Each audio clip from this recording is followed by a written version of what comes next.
নমস্কার, বন্দনা লাইফস্টাইলে আপনাদের স্বাগত। আজকে আমি করব পাঁঠার মাংস। পাঁঠার মাংসের জন্য প্রথমে আমি কড়াইয়ে তেল দিয়ে নিয়েছি।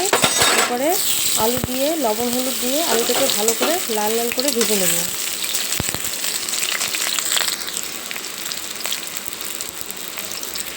আপনারা অনেকে এভাবে রান্না করেন, আবার অনেকে করেন না। একবার হলেও এভাবে রান্না করে দেখবেন, খুবই ভালো লাগে আর মাংসটা খুবই নরম হয়, স্পাইসি হয়। লবণ হলুদ দিয়ে ভালো করে ভাজিয়ে নামিয়ে নেব। এরপরে মাংস ধুয়ে এনেছি, মাংসের মধ্যে দেবো পেঁয়াজ কুচি,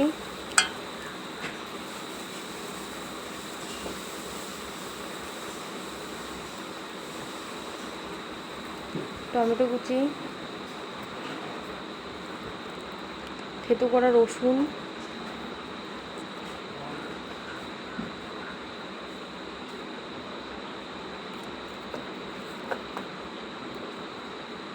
এরপরে দেবো লবণ, স্বাদ মতো লবণ দেবেন, হলুদ,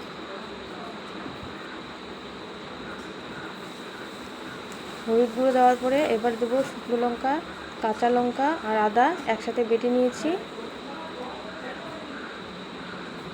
এরপরে দেবো জিরে বাটা,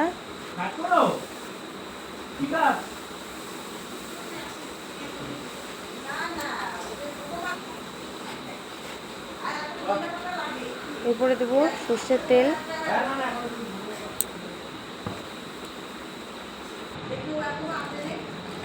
এরপরে সবগুলোকে একসাথে ভালো করে মিশ্রণ করে নেব। নিয়ে 15 মিনিট থেকে 20 মিনিট ঢেকে রেখে দেবো। এরপরে আমি কড়াইয়ে একটু তেল দিয়ে নিয়েছি। দেবো গোটা জিরে, তেজপাতা আর শুকনো লঙ্কা। এখানে আর আমি কিছু দেবো না। এটা ভাজা হয়ে গেলে দিয়ে দেবো মাংস।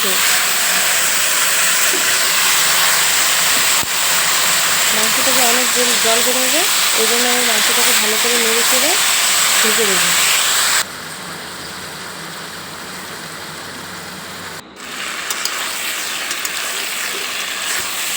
দেখুন জল শুকিয়ে এসেছে, মাংসটা প্রায় অনেকখানি সেদ্ধ হয়ে এসেছে।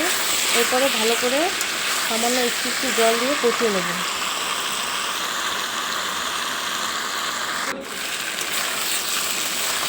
কষানো হয়ে গেছে, দেখুন।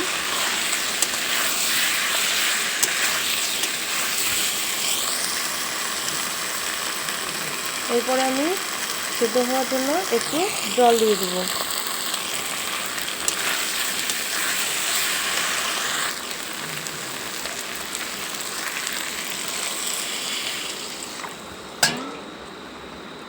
জল দিয়ে নিয়েছি, এরপরে ঢেকে দেবো।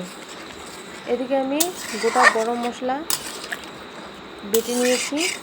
ওখানে দারচিনি, তারপরে লবঙ্গ, এলাচ আর একটু জয়িত্রী ফল, সামান্য একটু জয়িত্রী ফল বেটে দিলে মাংসটা একটু ভালো হয়, স্মেলটা ভালো আসে। দেখুন মাংস হয়ে এসেছে, এরপরে নামিয়ে নেব। দেখুন কি কালার এসেছে মাংস।